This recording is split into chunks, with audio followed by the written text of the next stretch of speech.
Thank you everyone for being here today. Unfortunately, Wyatt has become ill and won't be here tonight or today.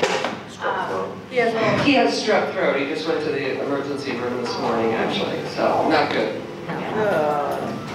So the sexy one isn't here. This show is an amazing show. For one reason, is we've never had a show like this before. We've never had a family of artists come in and show together.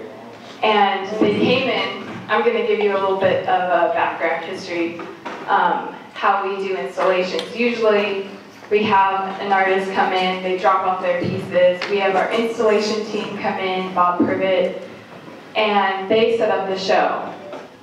With the Amends, we decided to have them come in and preset how they wanted the gallery to be. So they came in maybe a month before, looked at the space, came back a couple weeks before the show with a complete layout of how they wanted the show to be.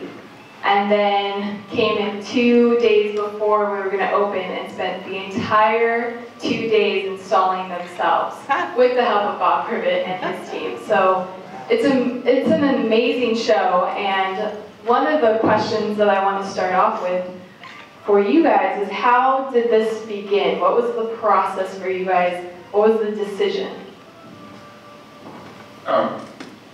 First, let me say that Studio Channel Islands Standards Committee invited us to do the show in January. It was sort of a very special opportunity for us to do together. We live and work together in the same space. Richard, hold it. Even closer? There, you can Okay. It's off. It's off. Yeah, it doesn't sound good.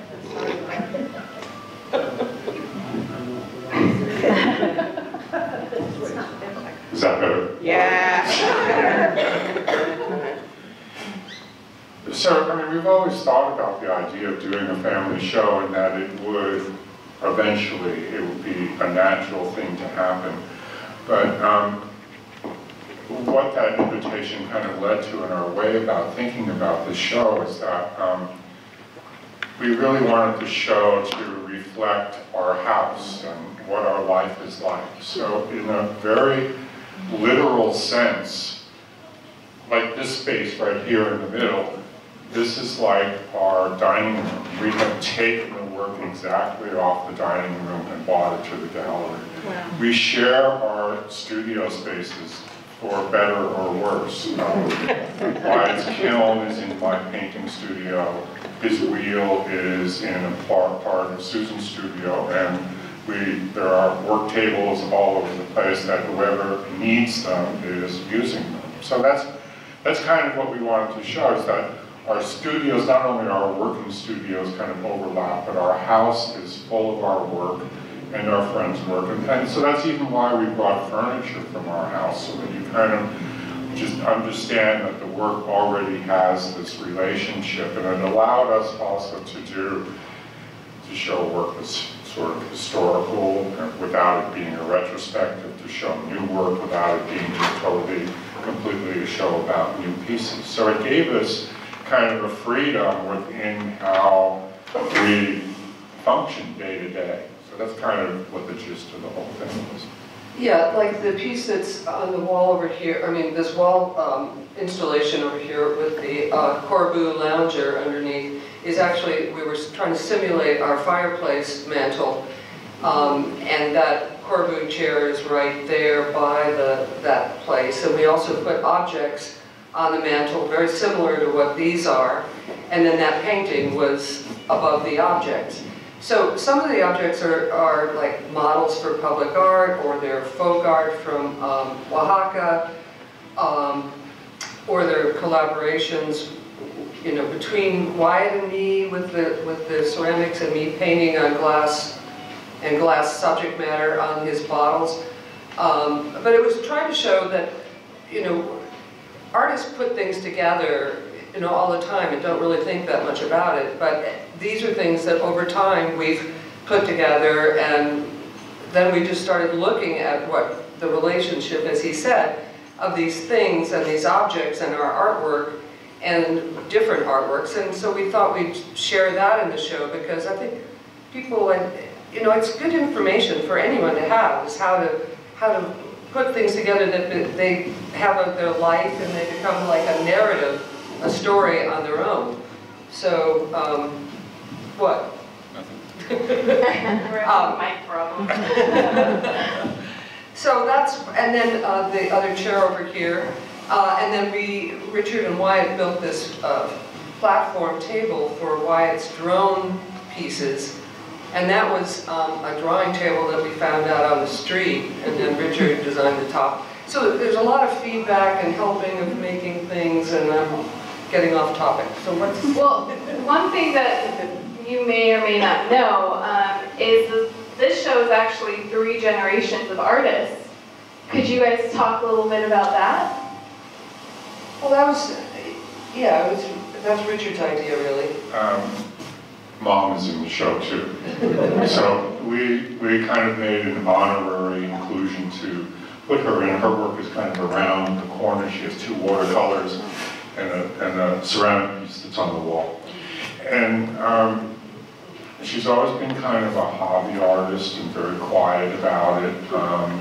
And this is really her first exhibition. So, and she's 92. I think that's an important statistic also. She goes to watercolor classes. She was here at the opening with her walker, and every time I looked up, she was talking with somebody else in a different part of the room. I mean, just having the super time of her life. So it was really, it's fun to even add that extra dimension to the show. And, you know, we're all really close. She lives in Ojai. She and Wyatt are extremely close. So it was, you know, a fun little asterisk to the show. And she's been a huge supporter of our work and always wants to know when she comes over what we're working on, and truly, truly depthful looking at things and talking to us. You know, she's a remarkable woman, really. So, yeah. So we're glad. And also, she worked with ceramics her whole life in Brooklyn, and she's so happy to see Wyatt, her, you know, grandchild star ceramics institute.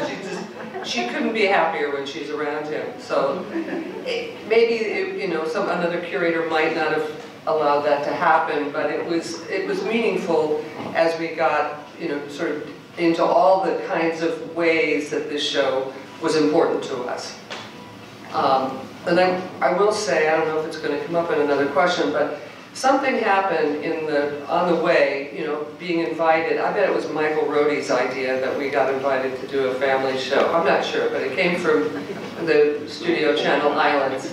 But through the year working on this and collaborating in ways we didn't even know about, some were conscious, some not, but as it all started to unfold, there's something happened that is beyond what we planned.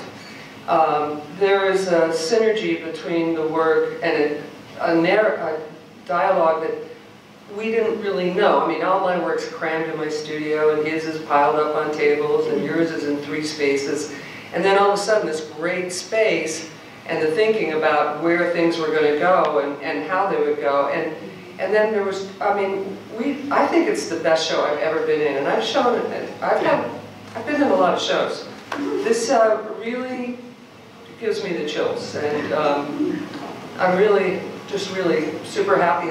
That's why I'm so happy you guys are here, because I just want everyone to see it. It's just...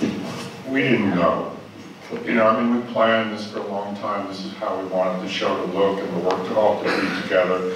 But we really didn't exactly know that it would become so cohesive in its own way, that it has this transcend, I mean, I'm going to use a big word, it has this kind of transcendent quality that I'm not familiar with, that all the work is at a certain level of quality or a certain level of perception that the 3 of us all share together, and it's visible here. That's what I'm so excited about, that the show is bigger than the parts. For those of you who may not know who is doing what, could you talk a little bit about your individual work that you do and maybe point to some examples? Sure. Okay. I think of the show as glass, ceramics, and painting. It's more than that, but my background is in the world of glass art, more particularly two-dimensional, which is probably less familiar to most people than other, like blown glass or something. But so anything that has glass in it is pretty much mine. Anything that has ceramics in it, unless it's been unless it's a collaboration, is Wyatt's and mine, or Richard's and Wyatt's. And then the paintings on the wall, unless the paintings are on glass, are Richard's. And then there's a couple of light pieces over here that are collaboration. One is Richard's and the other one's a collaboration. The red one's a collaboration between Richard and Wyatt. So, you know, there's the history of fine art, you know, totally from Richard's side. And then for me, I trained as a painter, but then I tripped into the glass world and liked the material a lot. And so all through my working with it has been issues about glass, about craft and art, you know, that's tired discussion or argument about what is what. And then Wyatt seems to be, and he seems to embrace more of the craft, you know, rather than trying to put some highfalutin, like, you know, story or statement on it. He relishes the making and being perfect about making it and using skills. I mean, he's very skilled. But on the other hand, you know, there's some other things happening with his installations, like this goblet perspective piece over here that's, you know, it starts having a lot more topics that come up in looking at it and thinking about it. So craft, fine art, but material-wise, that's... He calls himself the three-dimensional branch of our department. Or a glorified potter. So what's wrong with being a glorified potter? I have to call myself an artist. But, you know, he's still developing, and yeah, the influence passes between us quite a lot, and sometimes in ways we don't even know for sure. You know, I mean, there are things that we always know about, that there's trees in my work, and then every now and then trees appear in Susan's work, and so that's kind of a crossover. But what this shows us something else, some other demonstration of a deeper aesthetic or something. I mean, I'm really not even sure how to define it, and that's kind of what our joy is about this show. Wyatt also has spent 5 summers working all summer long at the Pilchuck Glass School, which is the preeminent glass school in the world, really. And it's north of Seattle, and so he's been exposed to a lot of glass making and glass blowing in particular, and he's studied that as well. But his goblets are very much inspired by that world of craft, which is glass. And so, and I've also used vessels in my work as a symbol of many things, but one of it is handmade craft. It's also about culture. Usually those kind of objects are something that's collected by the wealthy or people who have good taste or those kind of things. So I think of when I display a vessel, it usually has a lot of idea about holding something and holding meaning, but he's developed a way of making these fine Venetian style glass goblets in ceramics. And then through that process, he's learned how to join things in other ways, joining the goblet and joining parts on the drone. What was my point here? Let's talk about the collaborations. Was that an idea that came after you guys decided to do the show? That you thought a collaboration between, I think it's just between Wyatt and Richard and Wyatt and Susan. You guys don't have a collaboration. That never happens. Okay.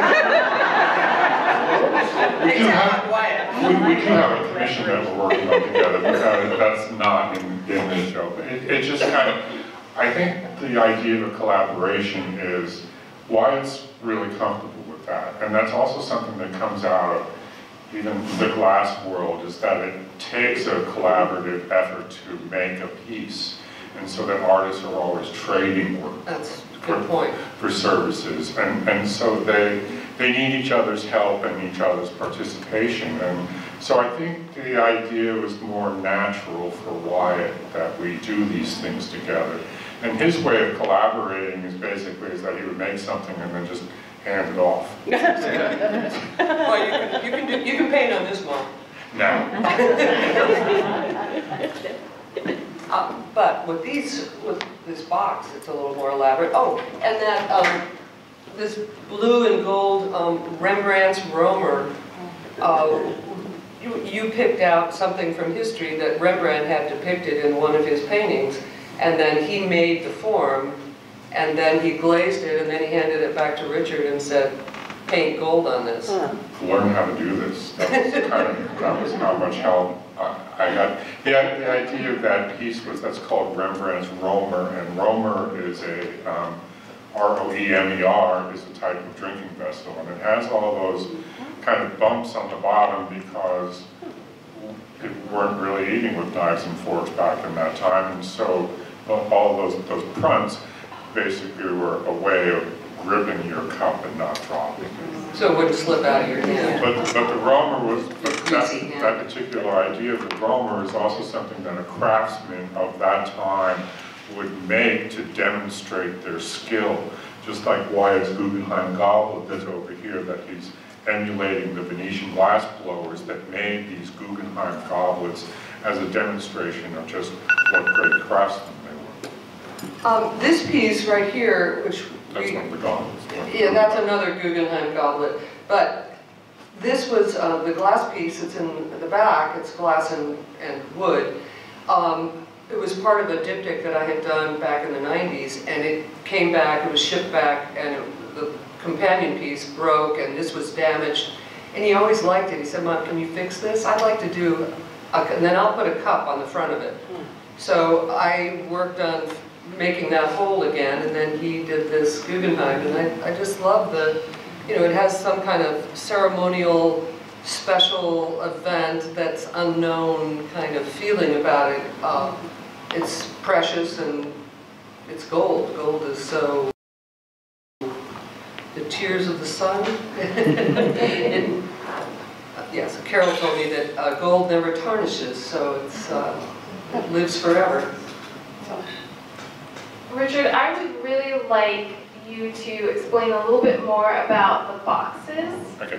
Because I think that's really interesting.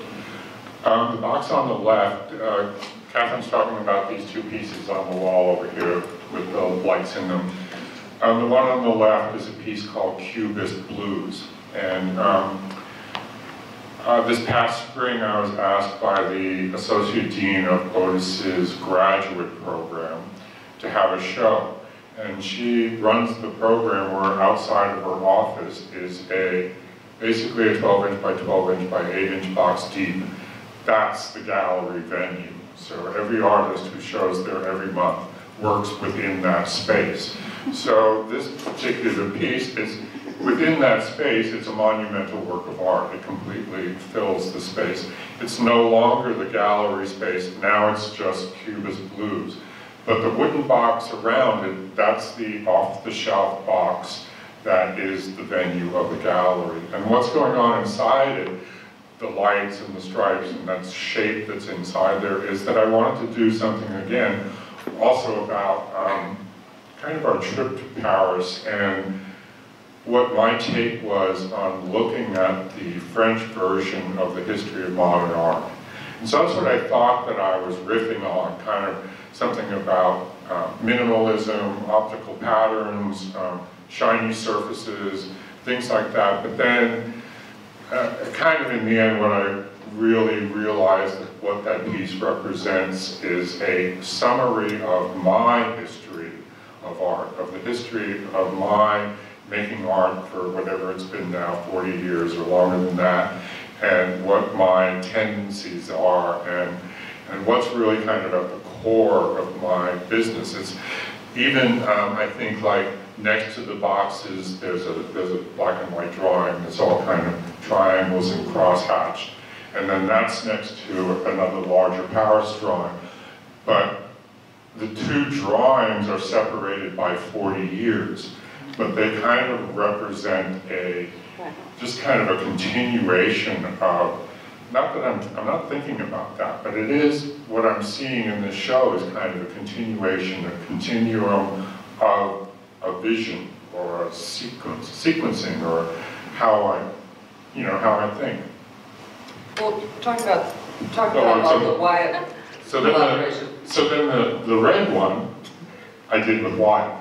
That's like Cubist Blues #2. And that one's called Organic Red Cubist Blues. And so he did the shapes that are inside that box. And the kind of patterning that's inside the box is based on this other large drawing here that's called Parched. So if you look very closely inside the box, in addition to all that kind of cool reflective quality, the patterning that's reflected onto the objects makes the objects look like they're crackled. And I think that's just, it's just more richness of how the object inside the box is part of the box and how it all becomes one piece. But yeah, you lined the box with your drawing of the cracked earth, and then he made clay, which is basically mud, and he made these shapes. There was no consultation, he just showed up with these kind of wiggly, totally goofy, wiggly shapes, and they're glazed with this kind of chrome black glaze that these goblets over here have on them, so they reflect the light, and it's hard to tell what the form is. But again, it was in a sample of like, okay, hand me this, you do that, it's like, usually I think of collaboration, everybody's sitting down at tables talking and doing roughs, what about this, what about that?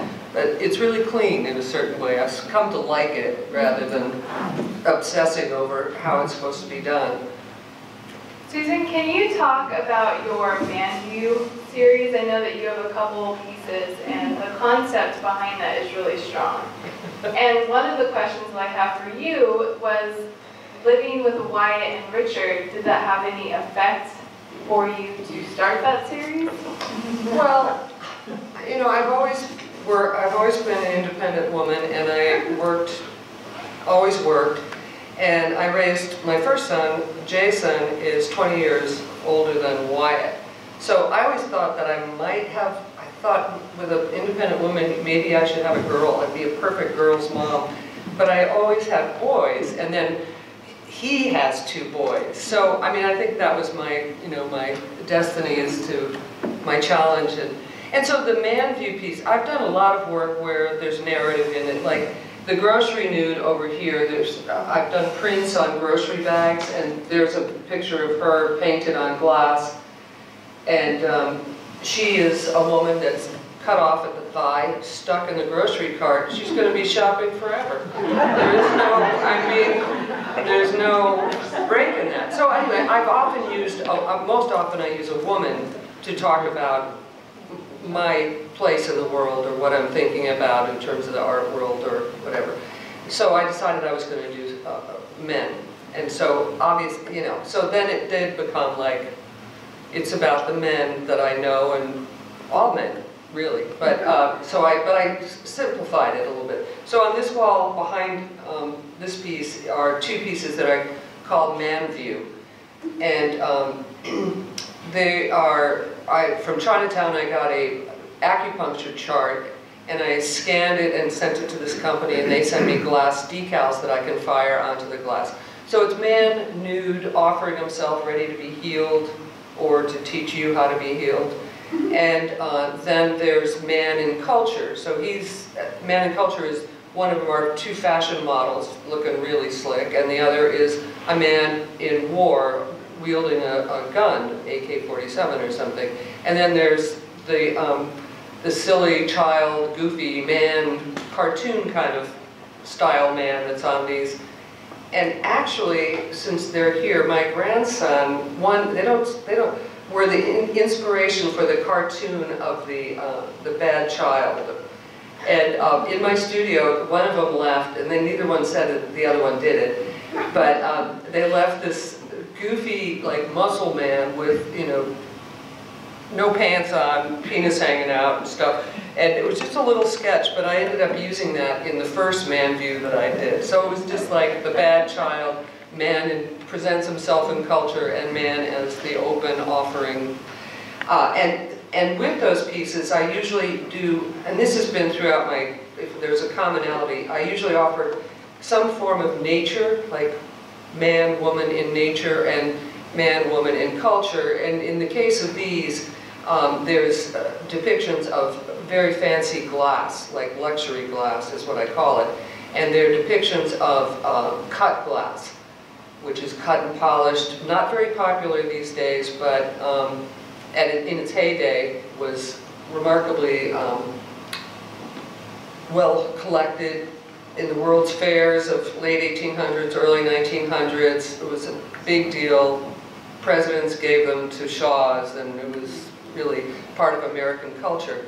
And on a side note, it also turns out that Ojai was founded, the way it looks, so cute with perfect architecture, was founded and funded by Edward Drummond Libby, and his factory was one of the best at making the cut glass and all of that. So that's just something I think about. It's not something that's had any.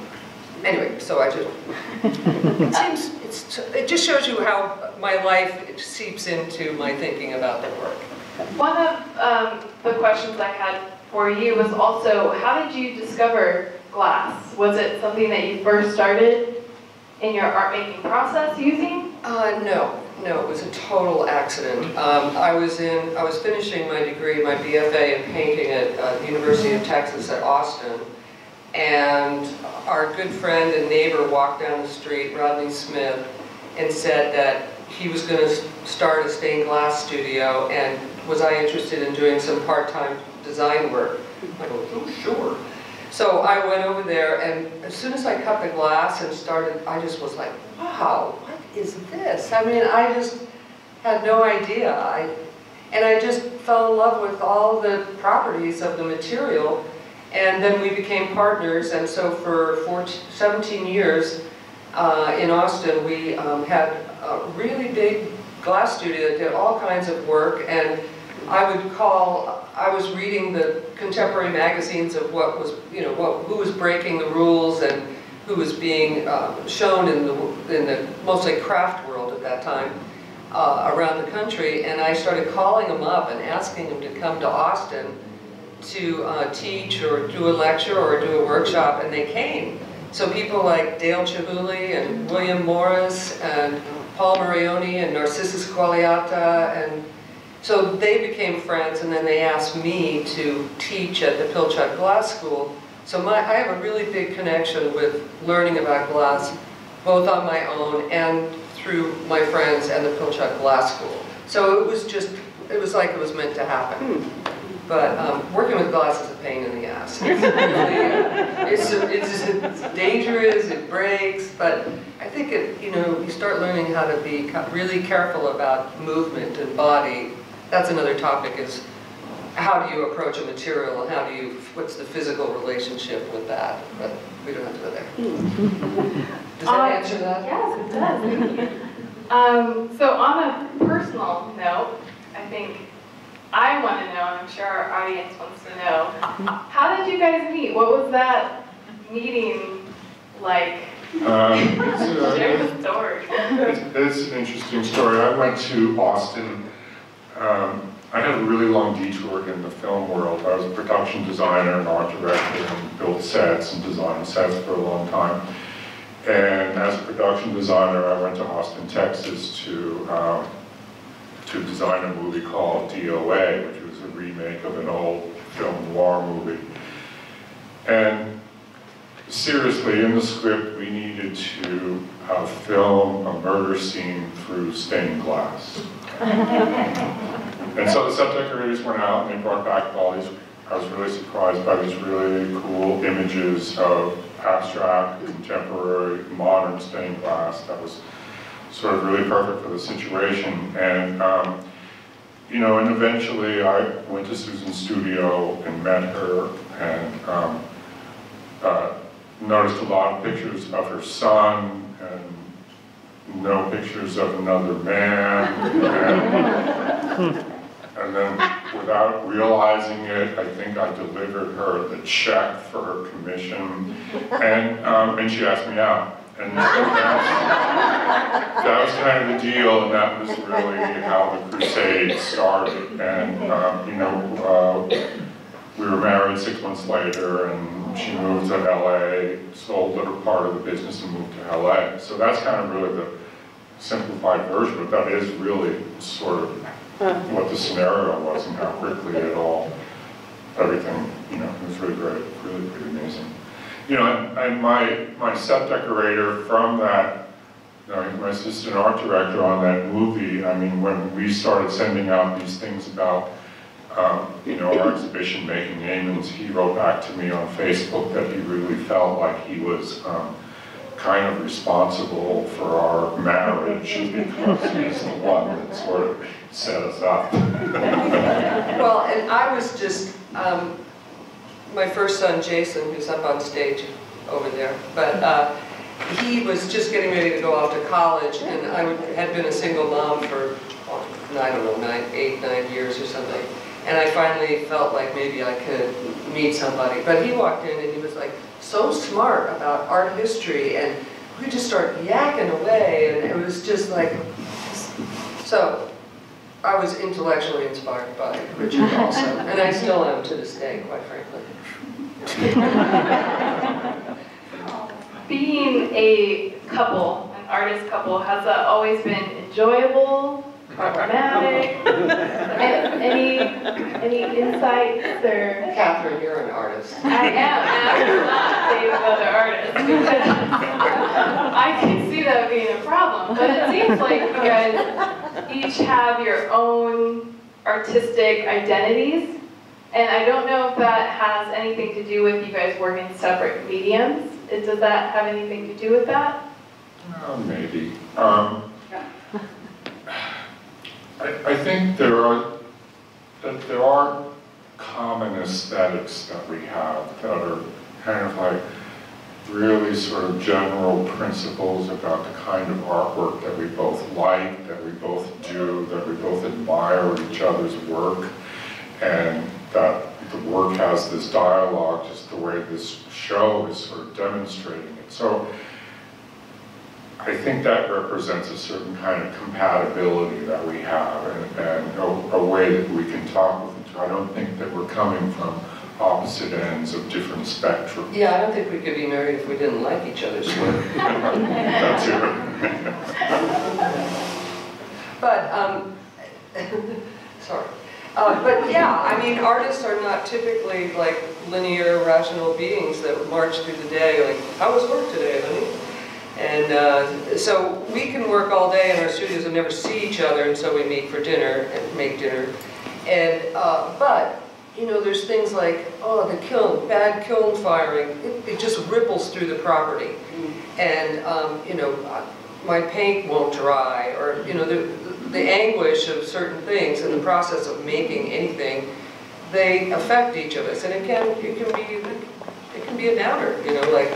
To try to not worry about it. You see Wyatt like stomping around like I lost, it's just like, and then also we ask each other what they think. What do you think of this work? Look what I did today, and that can be really great. That we, you get pumped up, and there's somebody there that you can actually say, what do you think of this? And of course you may not hear what you want to hear, but or you may hear nothing, which is maybe just as bad. But so it's that. I think it's a dynamic situation when there are artists and creative people that live together. I think that's just the way it is. Actually, if we did another family show, I was imagining like having my other son, Jason, in the show with his family, because they're all creative people in their way. His wife's an illustrator and artist, and the son is in advanced art in high school, and the other one is a conceptual wizard, bound to do something. Prankster. Okay, yeah, a prankster, yeah. But we had to draw the line somewhere. So, and that'll be the title of our next show, Drawing the Line. That was one of the, as we wrap up here, one of the questions I have for you guys. Is this something that you see doing again in the future? You know, because I still can't quite put in words what I think happened here. I think this is a really interesting, I mean, the idea of saying a family show sounds like, oh, please. Because when I first heard it, I was like, really? You know, it was like, that's what we're good for, is a family show. But it turned out that when you really think about what is family as a family of artists, and what is your life, and what is your work, and where are those crossovers, there seems to be more conceptual foundation. And so I don't know, like, if a museum said, we'd like to carry this exhibition idea another step, and they funded it. You know, I think that maybe we could go, yeah, that would be really interesting, I think.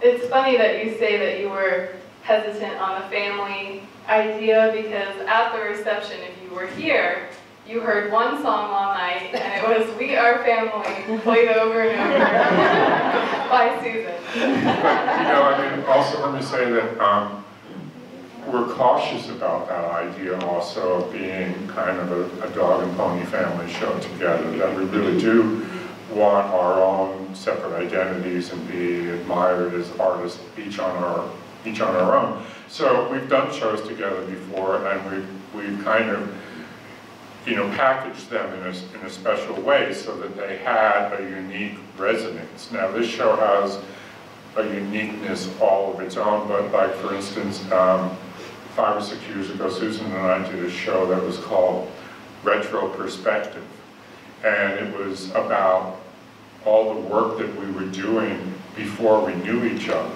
So the cutoff of the show actually was like 1987 when we met. So it was all work that we had done before that time. And so it became sort of a interesting look at the culture that we were in at that moment and the things that we were already both interested in. And so that's kind of a way of making the show, doing the shows together dynamic and fresh. There was a lot of crossover in that show too. Yeah. Like, I was very interested in pattern and decoration, and he had this sort of systemic way of, conceptual way of mark making that actually looked decorative and pattern. So there was this crossover of that kind of thing. That was fun. And then we had a show at Blackboard Gallery in Ojai last year, and you know, that was side-by-side work, and a little different. We called that, actually that might be a preface for the show, except that it was all new work. That's the other thing. That show was called 10,000 Days, the show at Blackboard Gallery, and 10,000 Days turned out to be, 10,000 Days of Being Together happened right about the moment of the porch show, so that's why we gave it that title, like being married 20, however 365 times something equals 10,000, and we were at that moment in time, so that's why we called the show 10,000 Days. But yeah, I think the point he's trying to make is that I don't think necessarily couples shows, I mean, or family shows are necessarily mean it's one thing or another, and it's not necessarily a good thing. But and as far as I've been invited to 2 or 3 group shows that are mostly based around artists who work with glass. So that's the other thing, you know, like you get categorized as, you know, you're a painter, I'm a glass artist, so I can be included in. There's one show it's called The History of Glass in Texas. Now this is the first thing I've heard from Texas since I left there. And we had a 1987. And we had a big glass scene down there in Austin. But so that's cool. But you know what I'm saying? It's like, you know, it's couples, or it's glass, or it's minimalist painting, or it's ceramics. So it's really nice to just see that non-hierarchical situation going on here. I would like to say that all the pieces in the gallery are for sale. So if you're interested in a piece, come and see me after. Thank you. And by the way, this is Catherine Cooksey, the new director of Blackboard Gallery. And she's been a joy to work with. Thank you very much.